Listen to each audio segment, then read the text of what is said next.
یہ اہل سنت والجماعت کا عقیدہ ہے۔ تو آپ ساتھ دیتے رہیں، ذرا جاگتے رہیں۔ حضرت آدم علیہ السلام کا خلق آپ صلی اللہ علیہ وسلم کی ذات میں موجود تھا۔ ذرا اور اونچی آواز سے۔ حضرت شیس علیہ السلام کی معرفت آپ صلی اللہ علیہ وسلم کی ذات میں، حضرت نوح علیہ السلام کا جوش تبلیغ آپ صلی اللہ علیہ وسلم کی ذات میں،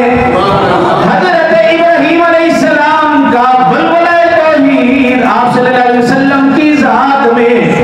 حضرت اسماعیل علیہ السلام کا ایثار آپ صلی اللہ علیہ وسلم کی ذات میں، حضرت اسحاق علیہ السلام کی رضا آپ صلی اللہ علیہ وسلم کی ذات میں، حضرت یعقوب علیہ السلام کی تسلیم و رضا آپ صلی اللہ علیہ وسلم کی ذات میں، حضرت لوط علیہ السلام کی حکمت آپ صلی اللہ علیہ وسلم کی ذات میں، حضرت صالح علیہ السلام کی فصاحت آپ صلی اللہ علیہ وسلم کی ذات میں، حضرت یونس علیہ السلام کی اطاعت آپ صلی اللہ علیہ وسلم کی ذات میں، حضرت یوشع علیہ السلام کا جہاد آپ صلی اللہ علیہ وسلم کی ذات میں، حضرت دانیال علیہ السلام کی محبت آپ صلی اللہ علیہ وسلم کی ذات میں، حضرت ایوب علیہ السلام کا صبر آپ صلی اللہ علیہ وسلم کی ذات میں، حضرت یوسف علیہ السلام کا حسن آپ صلی اللہ علیہ وسلم کی ذات میں، حضرت ہارون علیہ السلام کا جمال